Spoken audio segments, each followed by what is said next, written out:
Hell yeah.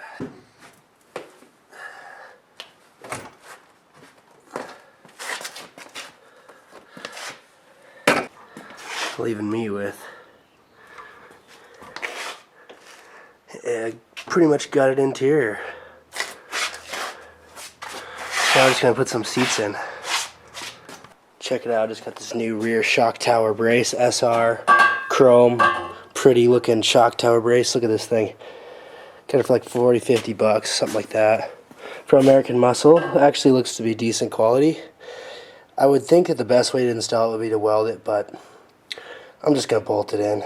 I might weld it in later, but I'm not a welder. I don't have anything to weld it with, so for now, it's gonna be a bolt-in thing. It does come with instructions, but obviously you're not reading them since you're watching this video, so that shit don't matter. First thing I'd recommend is drinking a beer before you do a job. Never hurts. Also, cheap beer with cheap parts usually go hand in hand. Just something to keep in mind. As you can see, I already have no trunk trim, so it's not like I have to remove any of that. Some people have a 15mm bolt with a 1/4 inch bolt on top, or nut on top, but that's not the case for me. I have a 17mm bolt, and I have to remove it with the Allen key.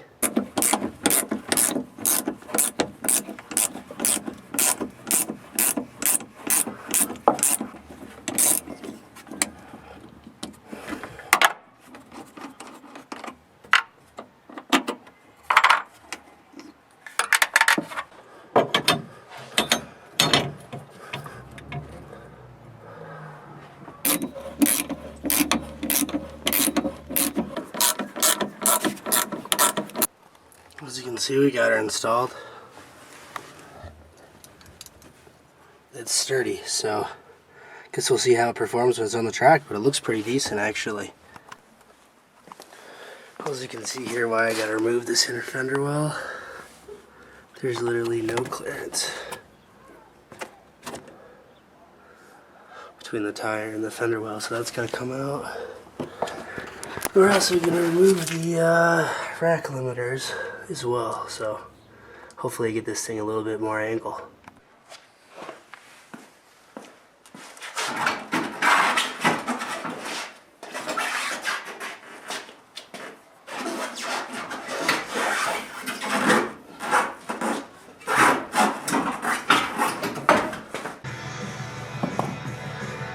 Alright, we're gonna try to get this fender liner out.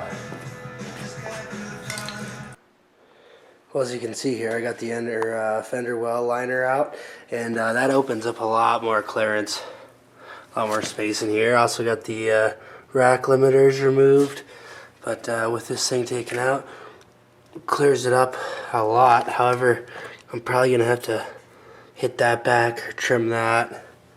Also on the K-member here, I'm going to have to probably do some trimming as well, but it looks a lot better without it. Alright, so you can see in here, right here, this is the boot. We need to pull back to be able to get to the limiter. You don't really have to take this this one off. It's kind of a shame because that's the one clamp you can reuse. These ones are not reusable. I just kind of bend it up a little bit. That's generally enough. There we go, boot pops off like that. Alright, so when you pull this boot back, you can see this little plastic piece right here. That's your rack limiter. So just pop it off. You can sometimes just do it with your fingers, but I can't. So I have to get a flathead screwdriver and pop her off.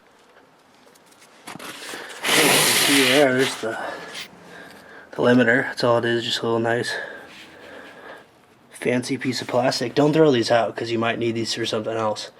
And you know, if you ever running something else and you need to create a limit, that's what you can use to keep tires from rubbing. So keep them. Might work on other Ford applications.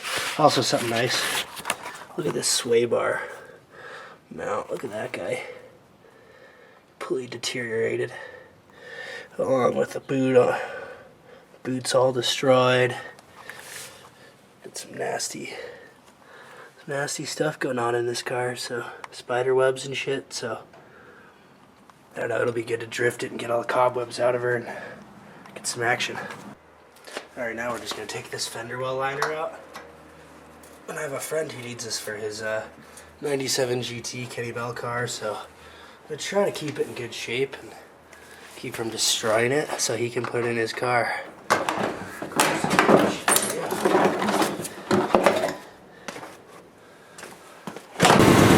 you can see there, gained a lot of angle just from removing the rack limiters and the fender lining. That did help the angle, but that opened it up a little bit.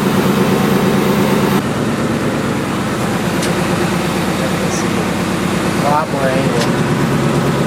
Feel really good rubbing now.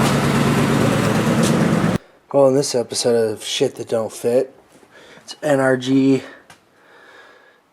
fucking seat brackets. So these are supposed to fit in here. Supposed to be nice and make everything simple, but unfortunately, as you can see here, look at that. The way that fits, pretty poor. I don't know if you need spacers or what. None of these even line up. I mean, even when you kind of push it around, mess around with it, it's not even close to getting them to line up. So it's like, well, that's great. And then on top of that, it doesn't even bolt up to my damn seat. So, you know, it's one of them deals. And I look at my new seat and somehow I got it all fucking dirty too. So that's just wonderful. Nice to see. Nice to see all the grease I got on it.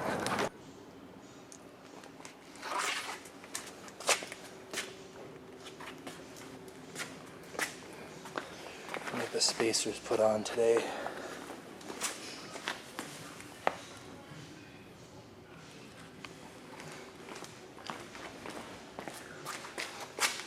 See how it looks after we get them on.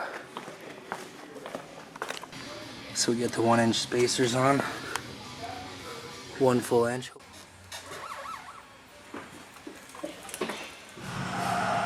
So you can see here, you get a little bit of tire sticking out. Not a whole heck of a lot. Maybe like a 1/4 inch. This side here, you can see we got way more sticking out, so cool.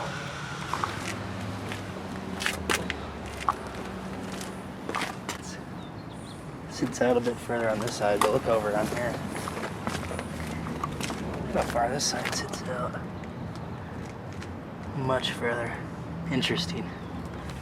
Alright, well I don't have the seatbelt receptacle in here. So I gotta kind of, you know, do the good old loop around trick on the e-brake. It seems to work good. That's what happens when you forget to install that little guy there. Go home and do that now.